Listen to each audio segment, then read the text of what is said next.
The Retro Rallycross class is always a highlight of any MSA British Rallycross Championship event. A great mix of cars and a chance to have a look back to how Rallycross used to be, from Mark 1 and Mark 2 escorts to Metro 6R4s and everything else in between. The 6R4 of Roger Thomas heading the points after qualifying ahead of the Nova of David Aiken, and Ray Morgan's Ford Escort coming next. The final for the Retro Rallycross cars then is about to get underway. It's another great mixed entry of cars that we have, with the 6R4 of Roger Thomas on pole, David Aiken and Ray Morgan alongside. Lance Foster and Gary Dixon are on row 2 ahead of Kevin Feeney's Mark 2 Escort, Paul Easterbrook, and the Mark 1 Escort of Simon Hart ahead of Paul Smith's Polo.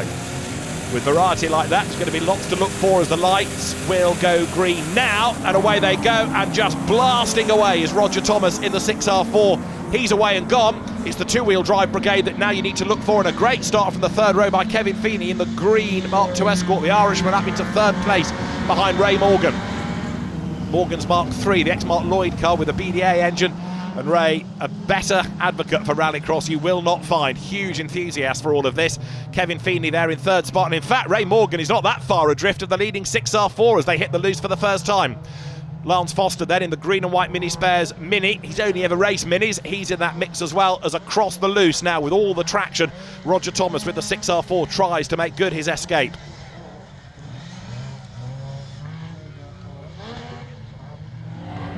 Thomas leads the way, but has he got a problem? He doesn't get the power down all that well, and Ray Morgan dives up the inside of him. I half expected the 6R4 to be on another lap by now, but Roger Thomas, either he's playing with Ray Morgan or he's got a problem. He's not getting away.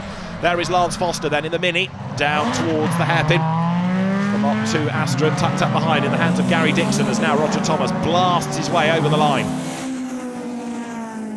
Dixon up the inside, the 2-litre Astra should be able to go ahead of the Mini here. Change for second place, Kevin Feeney goes round the outside of Ray Morgan. He goes through.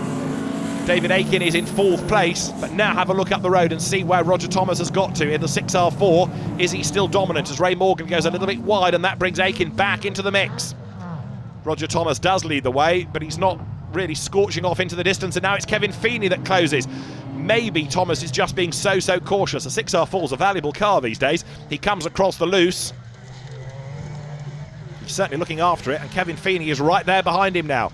The very modest looking Mark 2 Escort in second spot on the tail of Roger Thomas as they hit the tarmac again. For third place, battle is still on. Ray Morgan just ahead of David Aiken there. Down they come to the hairpin. Thomas through that tight left, but Kevin Feeney right up behind him. Rear-wheel drive Escort versus four-wheel drive Metro 6R4 over the line almost together now. Feeney looks to the inside line. He's moved away from RX 150s to the Retro Rallycross class, and he's about to have a go for the race lead. Brilliant effort this. He started on the third row of the grid, and Kevin Feeney going great guns here.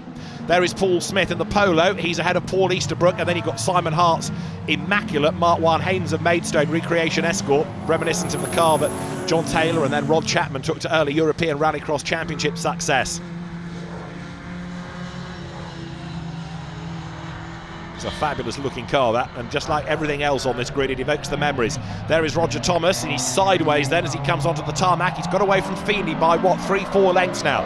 So the gap has widened a touch between the two of them. Kevin Feeney, though, was certainly not given up. He was always one of the more spectacular, hard-charging drivers in RX 150s, and here they come down to the hairpin again. Roger Thomas with that distinctive engine note from the 6R4 growling its way towards the line. Here for third place, there's three of them now. Ray Morgan is ahead of Aiken, ahead of Dixon, Gary Dixon in the Astra.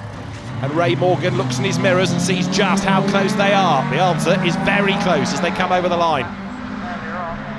A lap to run, Roger Thomas still leads, and now for third place, almost through on the inside David Aiken, but Ray Morgan just able to cut across and defend. The Mark 3 Escort goes for the loose once again here. The one that's dropped back a little bit out of order this now is Gary Dixon. He's a couple of lengths adrift, but he might well close before the end. Paul Smith fending off Paul Easterbrook, and then Simon Hart in the Mark 1 Escort as they go through Honda Curve now. Ray Morgan hangs on to third as an understeering Aiken leaves the door open almost up the inside there, Gary Dixon, but he couldn't quite go through. Roger Thomas for the last time through the hairpin, he leads, but is he far enough ahead? Because the four-wheel drive cars get time penalties, so is he far enough ahead of Kevin Feeney? He wins on the road, Kevin Feeney is within 10 seconds, so Feeney inherits the win. And look at the gap they've pulled over everybody else. Ray Morgan just hanging on to third as they sprint up towards the line now. Through they come, Morgan third, Aiken fourth, and it's Dixon in fifth place. And what about the fight to be sixth? Paul Smith, Paul Easterbrook, Simon Hart, they're in that order. But the former autocrosser, Paul Easterbrook there in the Toyota MR2, are certainly not given up. Paul Smith in the Polo, the Volkswagen technician, comes into the hairpin just ahead, and he's got the better line. He should be able to hang on to the place here as they now sprint up towards the line. Easterbrook's out on the weeds as well. Does that give Simon Hart a chance on the run to the flag? They're almost side by side there. Action right the way to the flag. A race win then on corrected times for Kevin Feeney. Roger Thomas second and Ray Morgan third, ahead of David Aiken, then Gary Dixon, with Lance Foster next up in the championship. It's Ray Morgan ahead of Paul Easterbrook, with the absent Barry Stewart third, now equal with Roger Thomas. And the second class is headed by Lance Foster, 12 points ahead of Paul Smith.